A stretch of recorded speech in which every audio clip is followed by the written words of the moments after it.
What's going on, everybody? Out here in historical downtown Boerne, taking in some of the good weather today. It's been really bad lately, and I'm kind of thinking, before I get into like the meat of this video, is what if I did like a Supermoto build?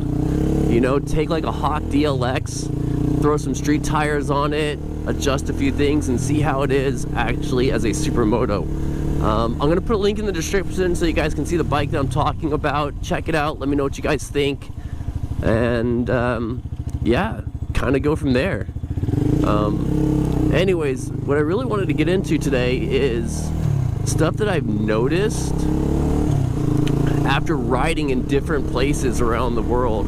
A big comparison is going to be right now between California and Texas. You know, I've lived pretty much all over the United States and even time in Europe as well.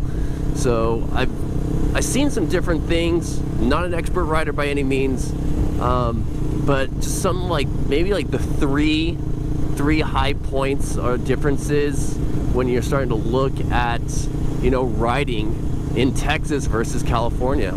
Catch this light here. You know? So the first one is getting your license. Not licensing the bike, but getting your license. In California, it's way different than here. Here we have the MSF course. You just go, you take the course, and you know, man, you just take that certificate to the DMV and you're licensed. A lot of people are riding today, you know, and you got your license. It's super simple, takes you a whole weekend. California, way different. They actually have a learner's permit that you can get for a motorcycle. You go in there, you take a 15-question test, and then you're allowed to ride a bike between like certain hours of the day. And that's like unheard of. And the weirdest thing about it is they allow that, but they don't allow the MSF course as like a certificate. Like you have to either go through their driver testing for on the road, or you have to go through an approved course, which is like 3 days long, so it's like an extra day longer. It's just some really weird nuances about getting a license in California versus in Texas. In my opinion, Texas is far ahead of the game on getting a motorcycle license than California. That's just my opinion completely, but you know, it's just how I see it after being in both areas and trying to get a license in California and really only having a learner's permit for like the longest time. So the next thing is exactly what I'm experiencing right now. Waiting at a stoplight like every other car. One of the biggest advantages of owning a motorcycle is being able to, like, you know, go through the traffic. In California, I would literally go to the right-hand side of this guy and get in front of him, and then I would catch the green. But here, lane splitting is strictly prohibited. You know, you cannot filter through traffic like you can in California. Now, California doesn't say that you're allowed to do it, but they also don't say that you can't do it. So pretty much everyone does do it as long as it's not reckless. Of course, you can watch some videos online. Amk, he does some great videos out there. Huge fan of him. And he does some insane lane splitting in California. But there's not a law against it. So have at it. Here in Texas, they really don't care if you speed. Like I've noticed, like I've passed, you know, police before, kind of moving a little bit quicker than I probably should have, and then I see people going way too fast on the highway passing police and no one cares. The second you split a lane, man, it's like the freaking world has ended out here. I haven't gotten pulled over for it, but I've heard of people who have, and it's just, it's unreal that that's like the boundary that people don't want to cross. And I kind of understand it, and this is going to be kind of like one of those negatives on Texas, but people out here, it's just their driving ethic is a little different. Leave in the comments, tell me if I'm wrong about this, but you know, people's driving ethics out here is just different than it is in California. California, they're aggressive drivers, but they're more predictable. I can see where they're going, what they're doing. Here, I have no freaking clue what these people are gonna do. I've literally seen it. Someone will be in the far left lane and they will make a immediately right turn, you know, split second before they could have, you know, missed their exit or missed their turn off. And it's insane to me. So that's some of the big things I've noticed out here riding in Texas versus in California.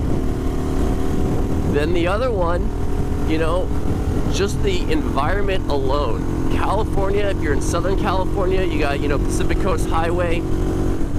You have some really nice, tight, twisty, curvy roads going through Los Angeles County mountains. It's just so much fun. Right now, I'm getting ready to go on Highway 46. This is a nice, fast road. You know, speed limit's 65. The bike likes it. Everyone's, you know, even if my speed gauge is off, you know, everyone is moving way faster than 65. Speeding is like not even a thing out here. But it's not that twisty of a road. Like, this is pretty much it. You know, California, you go through the Angeles Crest, you know, hills up in the mountains, and it's just tight, twisty curves. You know, you're doing 20, 25, and you're really getting some real adrenaline and some real rush out of it.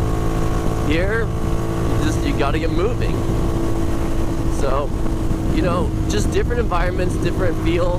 This is a gorgeous road. If you're out ever in the hill country, Highway 46 from Bernie all the way up to New Braunfels, amazing ride. It's totally worth it. You can see there's a cop right there just before I start like picking up the pace. Hopefully, and they don't care, man. You know, 65 doing 84 according to the speedometer, so maybe at least 74. If this thing is like way the heck off, cops don't even care. It's insane. So, anyway, you know, that's gonna wrap it up for this video.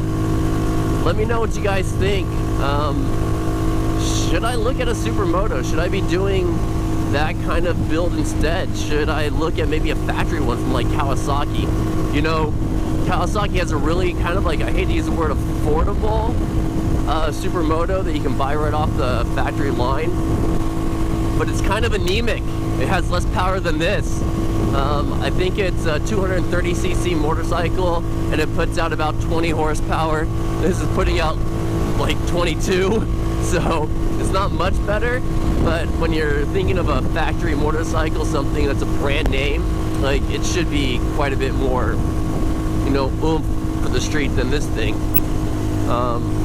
Again, another reason why I like having the X Pro is it's just fun to ride, and it's not overly aggressive. And you know, I have 861 miles on the bike right now. It's been great. So anyways, let me know what you guys think, and you know what, as always, ride safe.